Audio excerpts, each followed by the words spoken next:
¿Qué tal? Buen día. Como alumna de la licenciatura en Nutrición Aplicada voy a contarles un poco acerca de la siguiente actividad que tiene que ver con el metabolismo, los alimentos y las rutas metabólicas.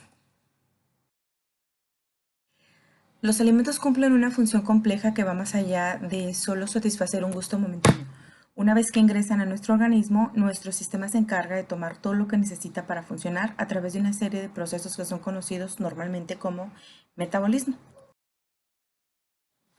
Si ponemos un ejemplo, vamos a imaginar que tenemos este delicioso desayuno que de huevos, aguacate y pan tostado. Los nutrientes que tienen estos alimentos están divididos en tres macronutrientes, que son las proteínas contenidas en el huevo, los lípidos que están en el aguacate, los carbohidratos que son el pan tostado. Al consumirlos se inicia un proceso que, como mencioné antes, se conoce como metabolismo, pero cada macronutriente tiene un proceso diferente para obtener los nutrimentos y aprovecharlos al máximo. ¿Qué es el metabolismo? El metabolismo es una serie de reacciones químicas que suceden principalmente en las células eucariotas. Básicamente es el conjunto de todas las transformaciones químicas que se producen en la célula, organizadas en rutas metabólicas.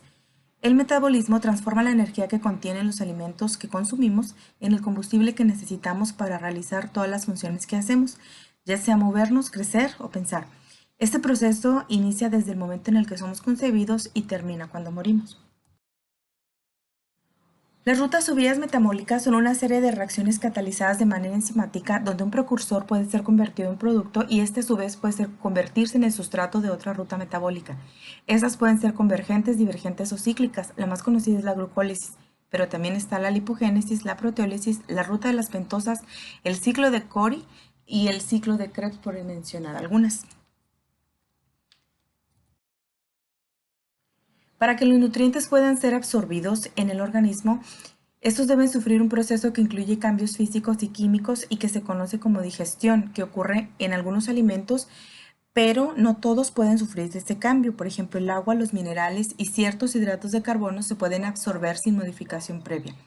La digestión consiste en dos procesos, uno mecánico y el otro químico. En la parte mecánica de la digestión está incluida la masticación, la deglución, la peristalsis y la eliminación de los alimentos.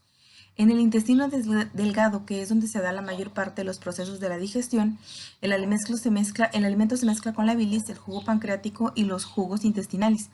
Durante la fase química, diferentes enzimas rompen las moléculas complejas en unidades más sencillas.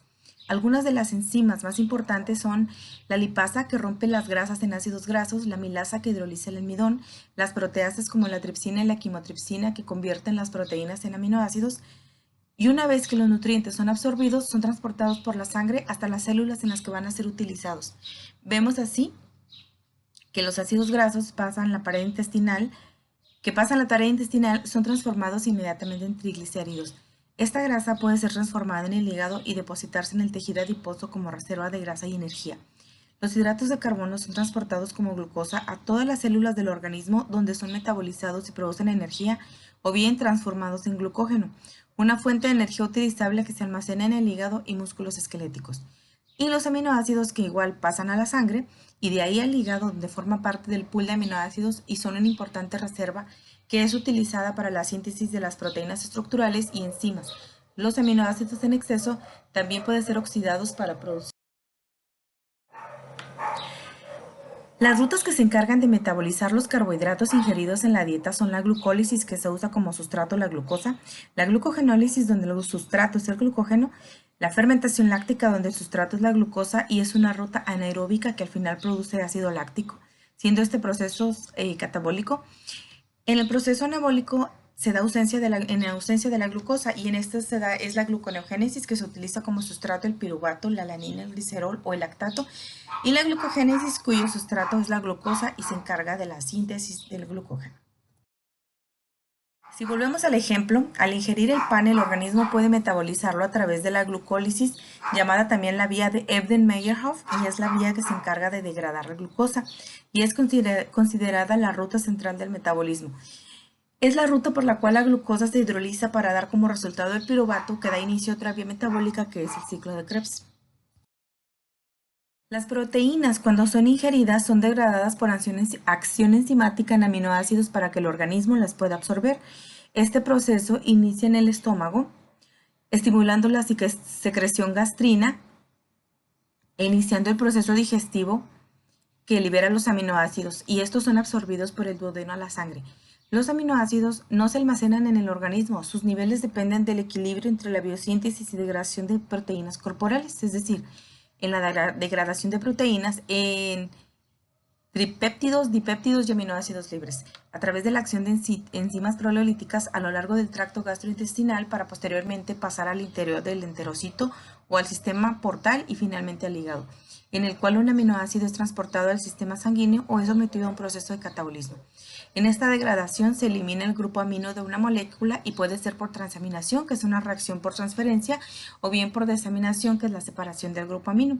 Los esqueletos carbonados de los aminoácidos, después de la eliminación del grupo amino, son transformados en los principales intermediarios metabólicos para que puedan ser convertidos en glucosa y pueden ser catabolizados a 7 moléculas que son el acetil-CoA, que da lugar a los cuerpos cetónicos, y el piruvato, el alfa-cetoglutarato, succinil-CoA, fumarato y oxalacetato, que son cuerpos glucogénicos.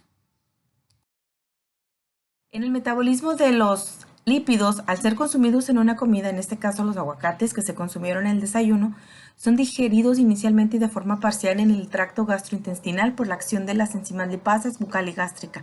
Las sales biliares entran en acción, entonces facilitando la acción de la lipasa pancreática para que puedan ser absorbidos en el intestino delgado.